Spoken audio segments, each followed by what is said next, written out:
Have you recovered from Wednesday, mate? What happened on Wednesday? I think you know what happened on Wednesday. Did I go to the Royal Exchange Hotel again? Oh, you could have been at the Re. For a Wednesday student night? If you're still going to the Re on a Wednesday, we're going to have a chat elsewhere. I should have. Catch up with my old mate Corey Oates, shout out. Yes, I have recovered. It was a sobering annual reminder that I don't like rugby league very much, folks, but we're back.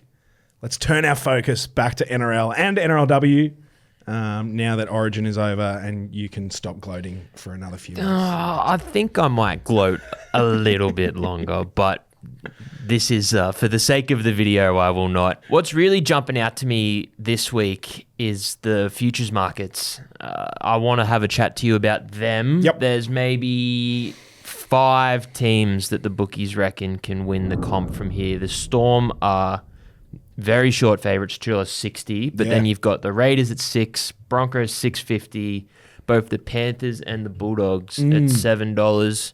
I thought Panthers were shorter than that. Well, they're shorter in my eyes. Yeah. I feel like I've seen enough from Penrith that they could just go away with it from here. They make me nervous. What are you seeing here, Oscar? Yeah, I mean, you said something about the Bronx on the podcast this week that I said about Melbourne to a friend over the weekend.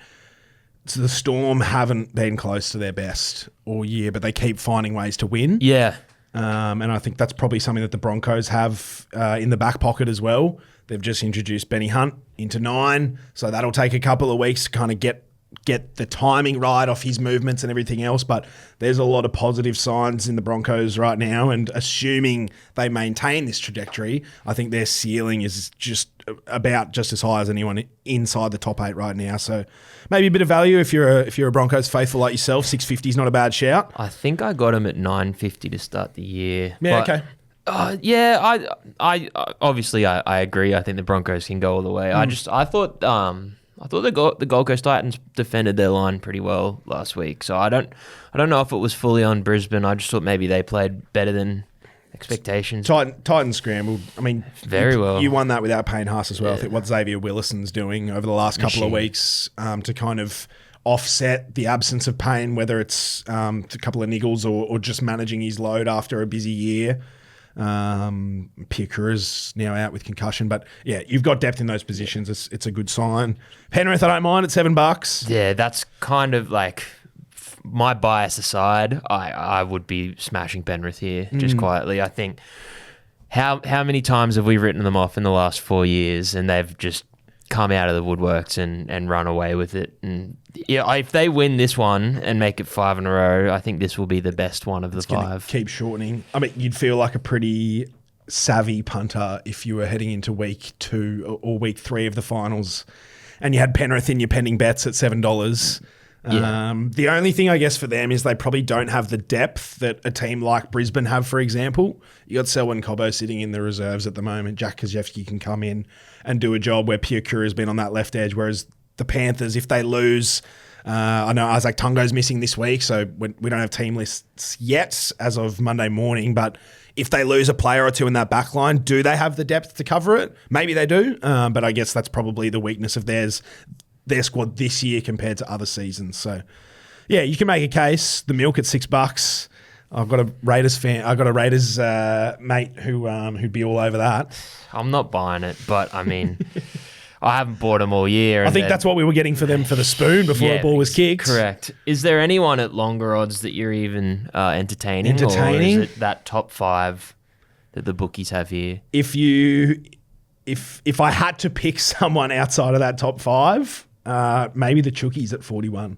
Wow. But that's if I had to pick. I think we can assume that the win is going to come out of those 5. But yeah, I mean, the Wars without Metcalf, that hurts them. But yeah, the Chookies are full strength, or Cronulla at their best can do it as well, but we haven't seen their best all year. Save your money, punters. Yep. Let's jump across to the NRLW. Yeah, please. Have you got a game of the week for me here? Yeah, this one picks itself.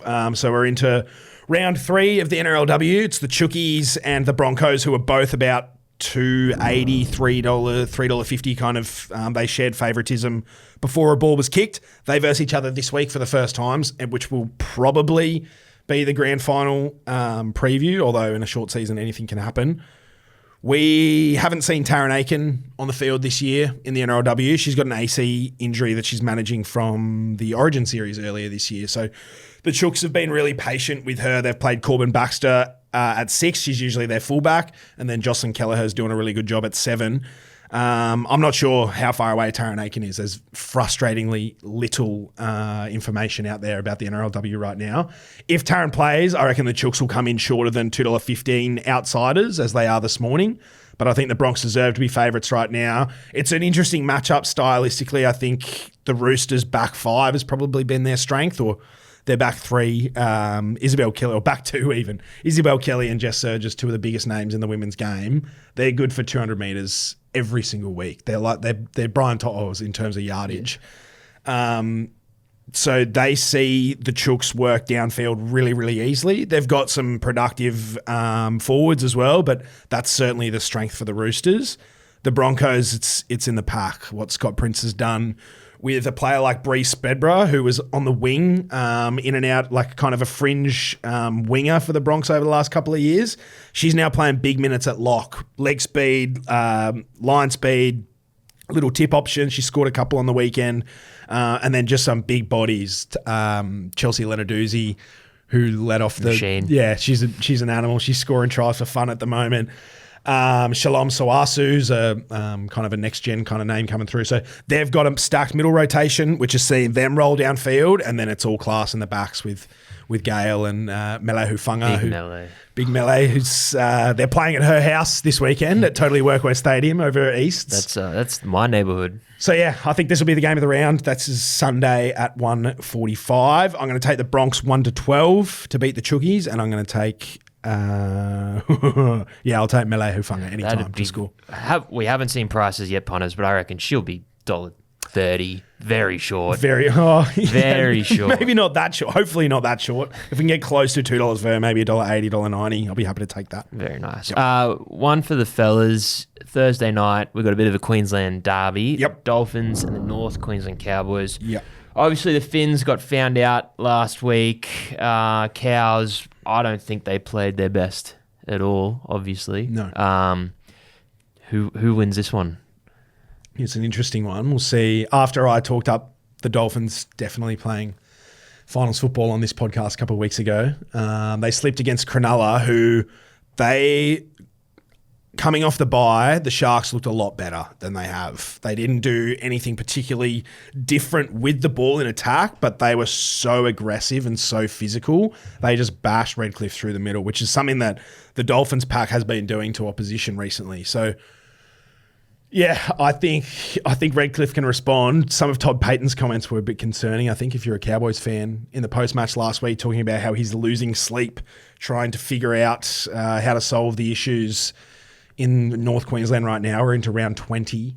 It doesn't fill me with a lot of confidence if I'm a Cows fan. So yeah, I like the Dolphins. Their strengths through the middle, what Isaiah Couture is able to do, engaging defenders. We've talked at lengths about it. How much we love him. Too much, yeah. And it lines up against a weakness in the Cows this year, which is their middle. Passive, very, very passive, slow off their line. They don't get numbers into tackles. So yeah, I like the Dolphins here.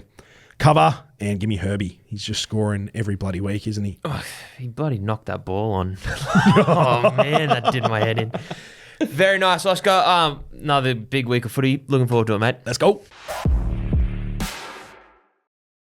What are you really gambling with? For free and confidential support, call the number on the screen or visit the website